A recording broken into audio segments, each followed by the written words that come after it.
오늘 본문의 말씀은 먼저 우리가 깨달아야 될 것은 이 말씀은 일반 사회나 일반 많은 국가에 주시는 말씀이 아니라 하나님께서 성민으로 뽑아 놓으신 이스라엘 나라 백성에게 주시는 말씀이고, 오늘 이 엄청나고 무서운 잔인한 추악한 죄가 발생한 곳이 일반 사회나 국가나 가정이 아니라 하나님의 선민이라고 택해 놓으신 이스라엘 나라 안에서 일어났다는 것이 오늘 우리가 한번 마음속에 두어야 됩니다.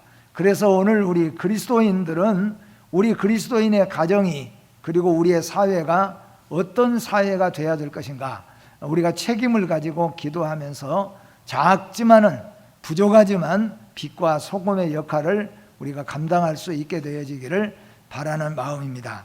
어느 사회든지 우리가 볼 때에 기독교 사회 안에서 역사를 보면은 신앙, 믿음이 무너지면은 모든 것들이 결국에는 무너져 내린다 하는 것을 알 수가 있습니다.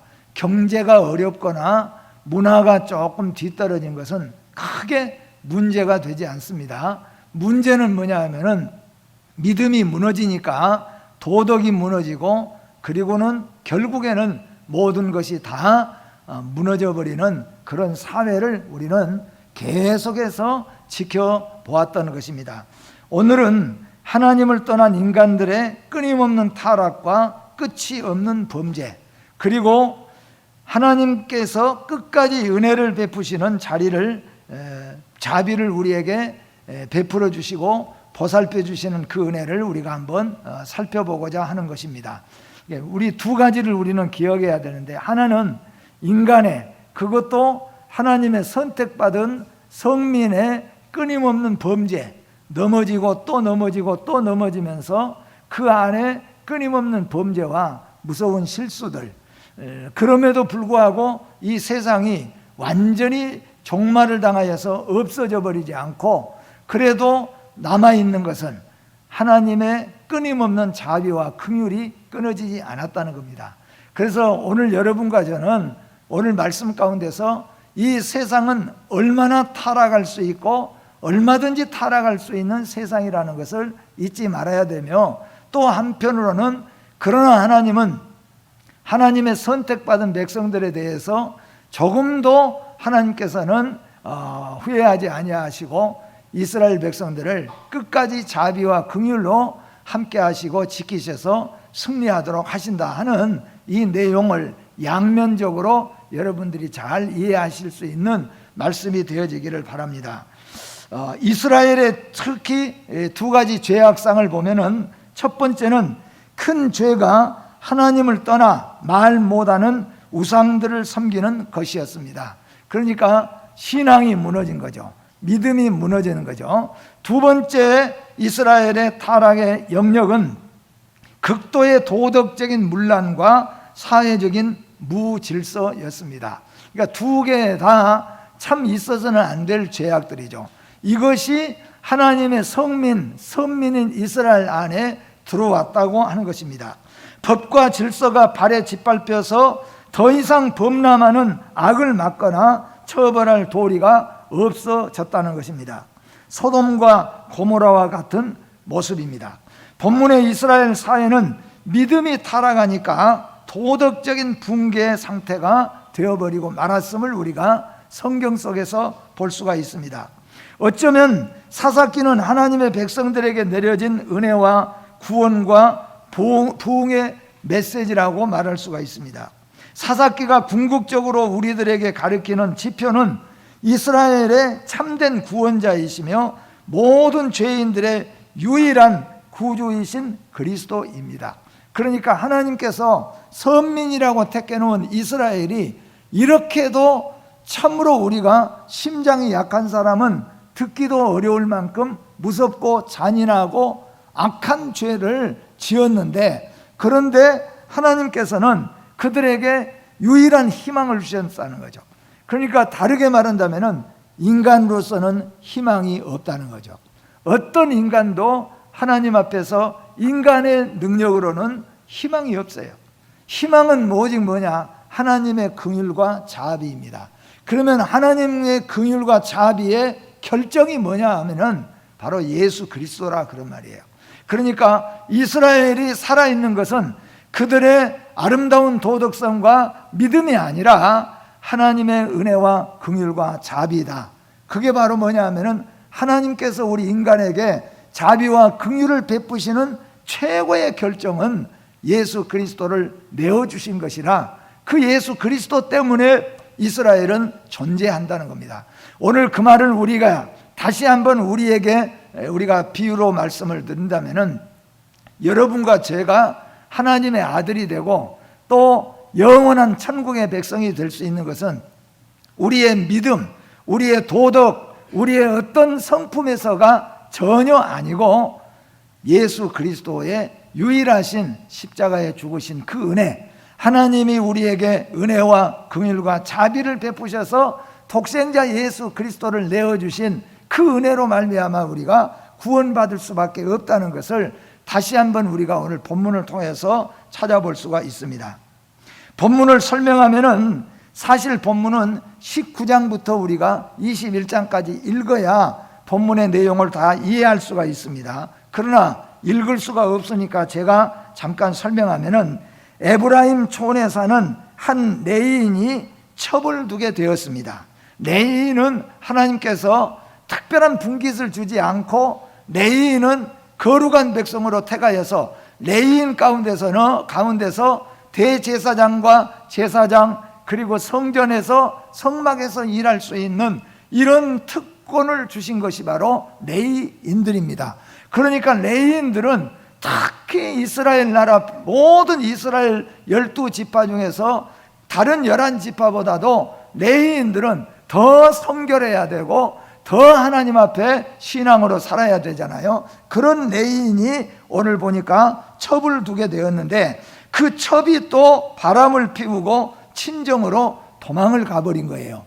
오늘 이 내용이 그런 내용입니다. 레위인은 첩을 잘 달래가지고 다시 데려오려고 또 찾아갔습니다. 그러니까 가버렸으면은 잘됐다, 그렇잖아도 내가 하나님 앞에 죄를 지었는데 하고 끝나버린 것이 아니라 그 첩을 다시 데리러 갔다는 겁니다. 그리고 데려오려고 찾아갔다가 첩을 데리고 돌아오는 길에 베냐민 지파의 땅에서 하루를 묵게 되었습니다. 그런데 아무도 나그네들을 영접하지 않는 그런 찰나에, 그럴 때 에브라임 산지 사람인데 이 베냐민 땅에 와서 살고 있는 한 노인이 이 레위인 가정을 자기 집으로 초청을 합니다. 밖에서 유숙하고 밖에서 잘 때는 자서는 안 된다, 우리 집에 와서 편안히 자고 떠나라 하고 그 레위인과 첩과 하인을 자기 집으로 맞아주었습니다. 그리고 이제 저녁상을 잘 차려서 저녁을 맛있게 잘 먹고 있는 바로 그때에 불량배들이, 그 베냐민 지파의 불량배들이 그 집을 에워싸고 그 집을 두드리면서 소리치기 시작합니다. 방금 너희 집에 들어왔던 그 남자를 밖으로 끌어내라, 우리가 그를 상관하리라, 관계하리라. 여기 관계하리라고 하는 말은 성관계를 하겠다, 그런 말씀이에요. 그러니까 얼마나 그 사회가 무너진 사회인가. 한마디로 할 수 있는 것은 하나님의 선택받은 지파 중에서 특별히 이 베냐민 지파, 나중에 유대 나라를 세웠던 이 베냐민 지파에서 일어나는 일들이, 방금 왔던 그 첩을, 그 여자를 끌어내라, 우리가 상관하리라. 그래도 이게 도덕적으로 타락한 나라인데, 그런데 방금 들어왔던 그 여자가 아니라 남자를 끌어내라. 그러니까 여자와 관계 나누는 것은 이제는 그럼 별로 재미도 없으니까 남자를 끌어내라. 한마디로 그 사회가 얼마나 더럽고 추악하고 무서운 사회가 되었는가 하는 것을 우리에게 일면으로 보여주고 있습니다.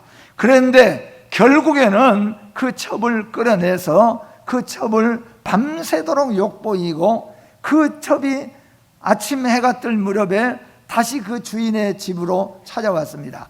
근데 문지방에 엎드려서 결국에는 죽어버리고 말았어요. 그래서 오늘 이 레위인이 그 시신을 싣고 자기 고향으로 돌아가서 거기서, 이 말씀은 심장이 약한 사람들은 좀 듣기가 그런데 성경에 있는 대로 설명을 합니까? 그러니까 이 죽은 처부의 시신을 갖다가 12토막으로 냈어요. 그리고 그 토막을 각 이스라엘의 지파에다가 다 보냈습니다. 보낼 때는 상황을 설명해서 보냈겠지요. 그러니까 나머지 또 11지파가 그 소식을 듣고, 어떻게 우리나라에서, 어떻게 선민인 우리나라에서 이런 일들이 일어날 수 있느냐, 이거는 절대로 가만둘 수 없다. 그래서 그들이 아주 다 들고 이스라엘에 일어나서 결국에는 베냐민 지파를 완전히 다 멸하게 되어지고, 남자 600명 남겨두고 다 멸하게 되어집니다.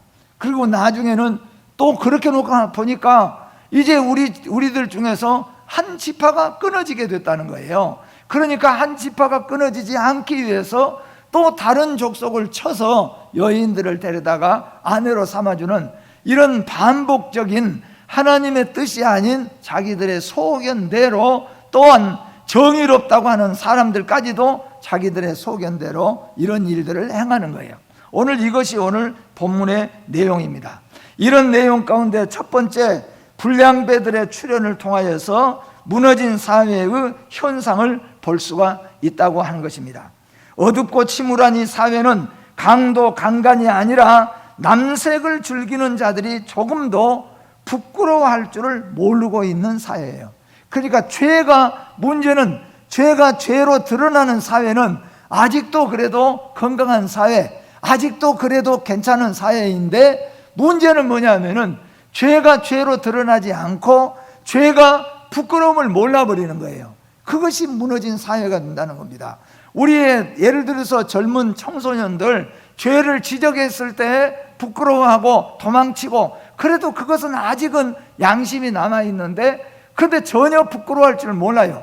남색을 하는 사람들이 이게 얼마나 부끄럽고 수치스러운 일입니까? 그런데 부끄러운지를 모르고 오히려 자랑으로 여기고 있으니, 이것이 말하자면 무너져가는 사회의 모습이라는 겁니다.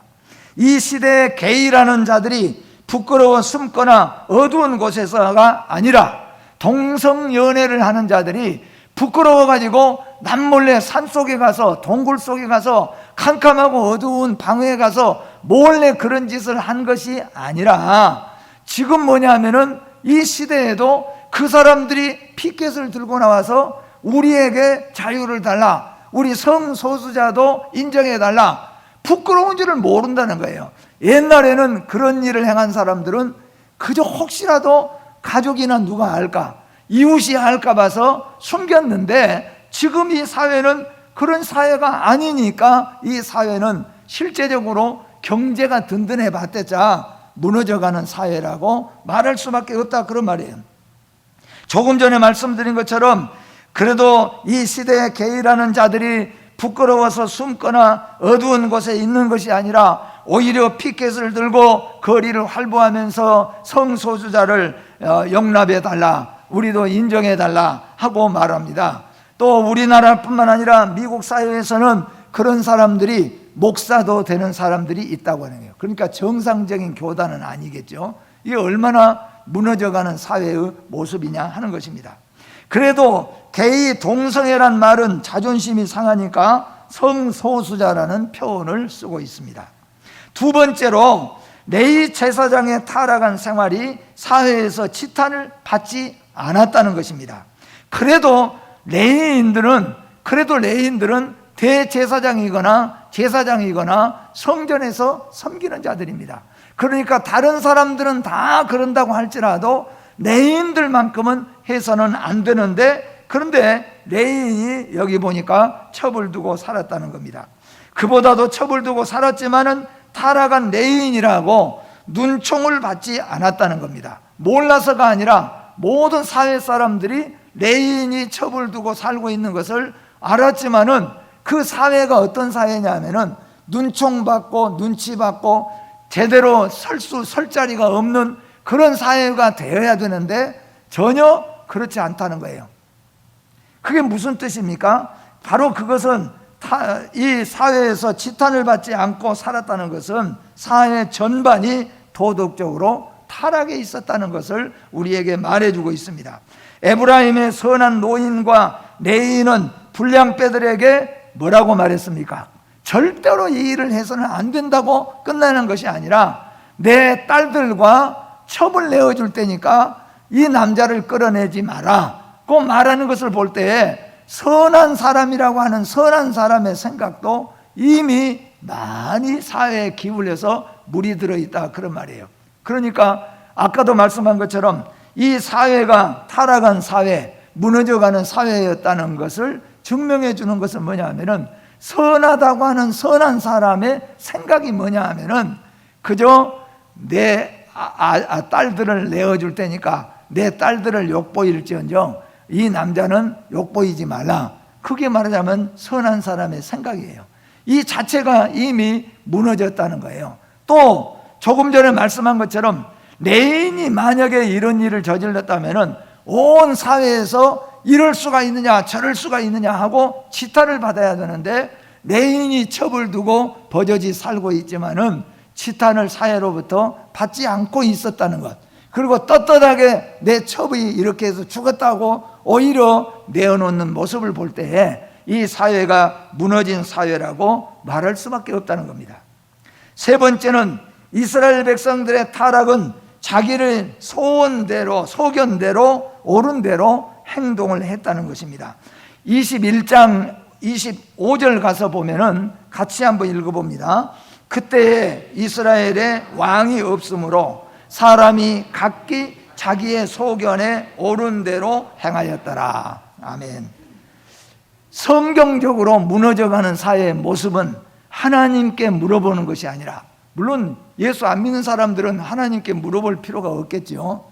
여기에서 말씀은 아까도 말한 것처럼 이스라엘이에요.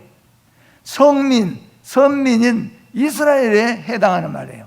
오늘 예수 믿는 믿음의 성도들이 무슨 일을 하든지 간에 기도하고 하나님 말씀에 합당한가 물어보고 하나님께 기도하여서 응답받고 이런 생활을 해나가는 것이 아니라 자기들 소견에 옳은 대로 내가 생각해보고 옳게 생각되면은, 내가 생각해보고 유익한 것 같으면은 그냥 그대로 해버렸다는 거예요. 오늘 이스라엘이 바로 그렇게 되었어요. 이스라엘이 하나님께 물어볼 것 없이 그냥 전쟁 치르고, 하나님께 물어볼 것 없이 베냐민 지파 죽여버리고, 하나님께 물어볼 것 없이 길르한 백성들 갖다가 또 학살해버리고 여인들 뺏어다가 베냐민 지파의 아내로 주고 자기들 생각에 옳은 대로 결정을 하고 해버렸다는 거예요. 우리 성도 여러분과 저는 기억해야 될 것은 무엇이든지 하나님 앞에 기도하고 무엇을 하든지 간에 말씀과 이것이 옳은 것인가, 하나님 말씀에 허용된 것인가, 이런 것들을 살펴보면서 해야 되는데, 그런 상관없이 내 소견에 옳은 대로 하는 것은 무너져가는 사회의 모습이라는 것 기억하시면서 여러분의 가정을 아름답고 복되게 세워가시고 우리 사회를 이렇게 섬겨가기를 주의 이름으로 축복합니다. 무너져가는 사회의 특징은 무엇입니까? 사사기 시대의 현저한 특징은 칠흑 같은 영적 도덕적 어두움이었습니다. 아까 말씀했잖아요. 첫째는 하나님을 떠나서 우상을 섬기는 영적인 어두움. 이거는 세상 사람들은 전혀 죄로 여기지 않습니다. 그러나 우리 교회에서는 가장 큰 죄로 여기는 것을 하나님을 떠나서 우상을 섬기는 것으로 우리는 그렇게 믿습니다.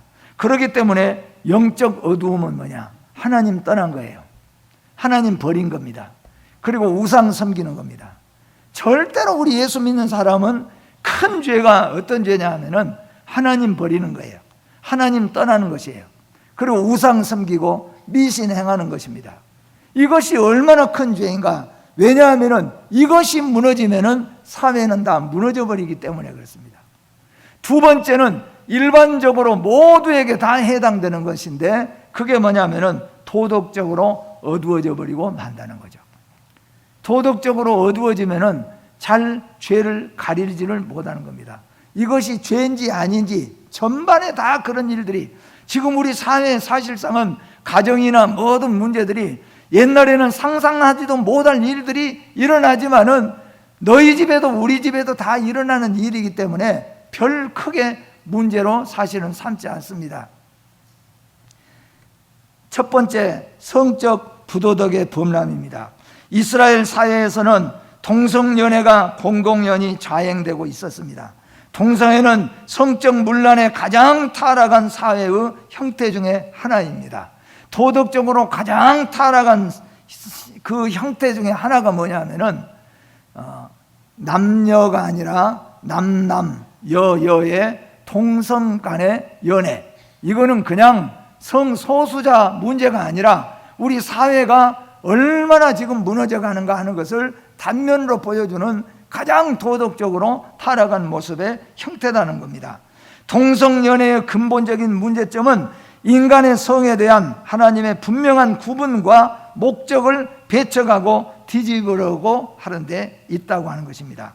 마치 소돔과 고모라를 우리는 기억해야 될 것입니다.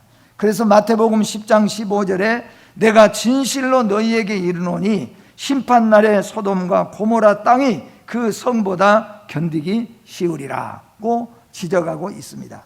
두 번째는 무너져가는 사회의 또 다른 특징은 뭐냐 하면은 지도자들의 부패입니다. 오늘 이 레위인은 지도자였습니다. 이 사건 속에 레위인은 죄에 빠진 생활을 하고 있었습니다. 그는 첩을 두어서는 안 되는 사람이었습니다. 그러나 당시 사회의 성도덕이 너무도 문란하여서 하나님의 사역자들이 짓는 성적인 죄도 사회적으로 얼마든지 인정되고 있었다는 것입니다. 동족 상전의 살인의 중심에 있던 레위인은 가만히 우리가 이 전체 내용을 보면은 사람을 죽이고 여인이 죽고 또 전쟁이 일어나고 또 다른 민족과 또 전쟁이 터지고 그러면서 수만 명이 죽었습니다.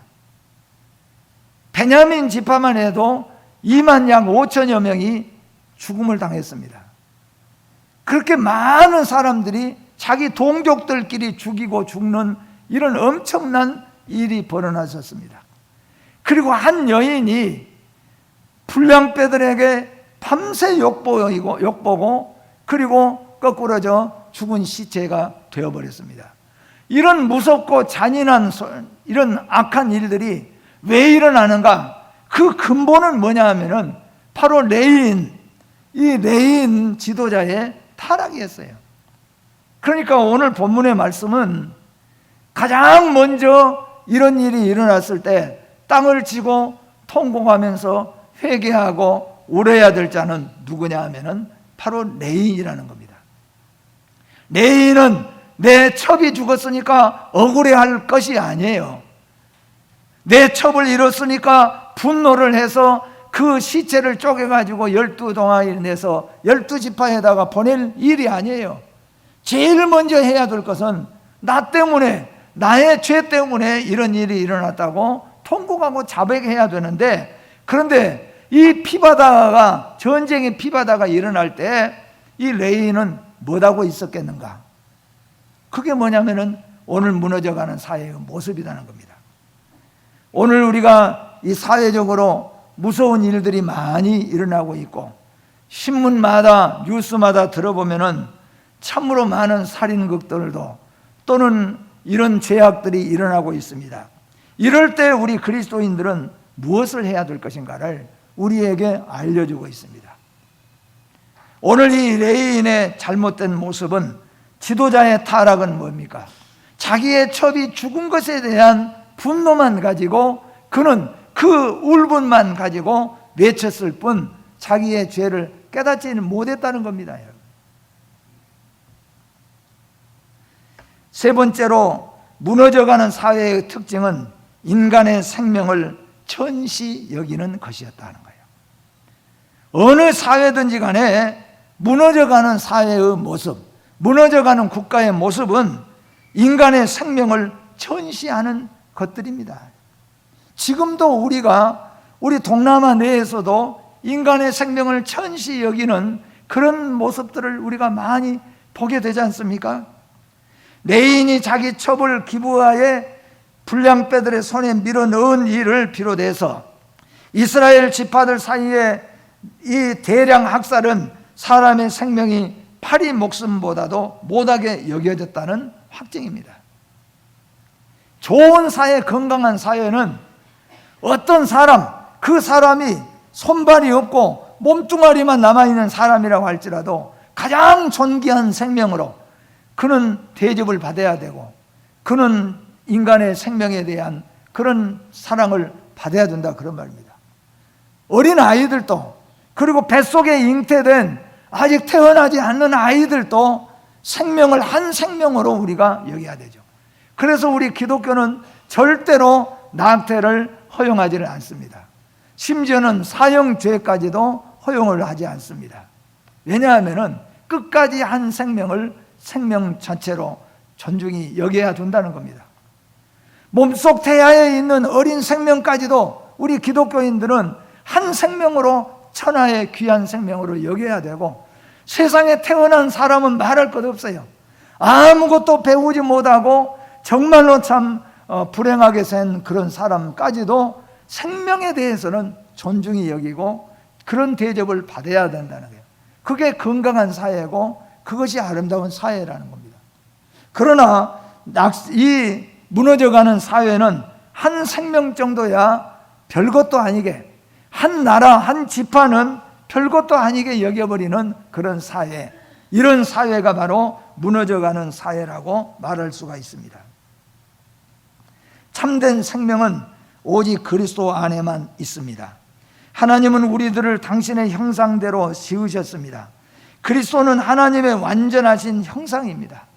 그래서 우리 예수 믿는 믿음의 성도들은 예수 그리스도를 믿는 믿음으로 한 생명을 천하보다 귀하게 여기면서, 그리고 내 생명만 귀한 게 아니라 다른 생명, 모든 사람들의 생명을 존귀하게 여기면서 살아야 된다 하는 것입니다.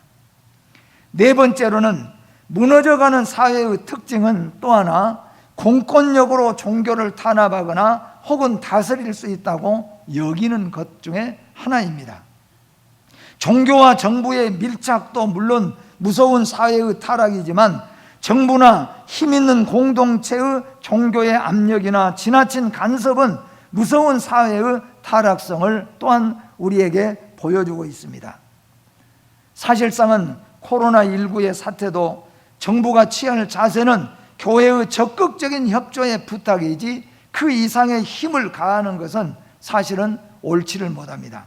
그와 반대로 교회도 마찬가지로 말씀에 위배되지 않는 한 적극 협력하고 협조하는 것이 또한 아름다운 일입니다. 그러면 오늘 처음에 말씀을 드린 것처럼 이스라엘은 하나님의 선택받은 선민의 나라입니다. 그 나라에서 어찌 이런 일들이 일어날 수 있겠습니까? 그런데 이런 일들이 버젓이 일어났고, 버젓이 일어난 이런 일들이 별일 아닌 것처럼, 그리고 이런 일이 일어났다고 해서 또한 더 일어나서 마음껏 사람을 학살해내는 이런 사건들, 어떻게 이런 사회가 이스라엘의 선택받은 사회였겠습니까? 중요한 문제는 뭐냐 하면은 그들이 하나님을 떠나고 하나님을 버렸다는 거예요. 우상을 섬겼다는 겁니다. 그랬더니 도덕적으로 타락하기 시작했습니다. 도덕적으로 타락하고 타락의 끝이 되니까 결국에는 무질서한 사회가 되어버리고 말았습니다. 이런 상황을 우리는 보면서 우리는 그리스도인으로서 우리가 섬기는 우리의 가정, 우리의 사회, 우리의 국가가 그래도 법이 살아있고 그래도 한 생명을 천하보다 귀하게 여기면서 살아가는 그런 사회와 국가와 가정이 될 수 있도록 우리가 만들어가야 될 줄로 믿습니다. 그러나 우리가 잊지 말아야 될 것은 우리 인간으로서는 절대로 이 일이 불가능한 일이라. 오직 뭐예요? 하나님의 긍휼과 자비가 있어야 됩니다. 그 하나님의 긍휼과 자비의 결정체가 뭐냐? 바로 독생자 예수 내어주심입니다.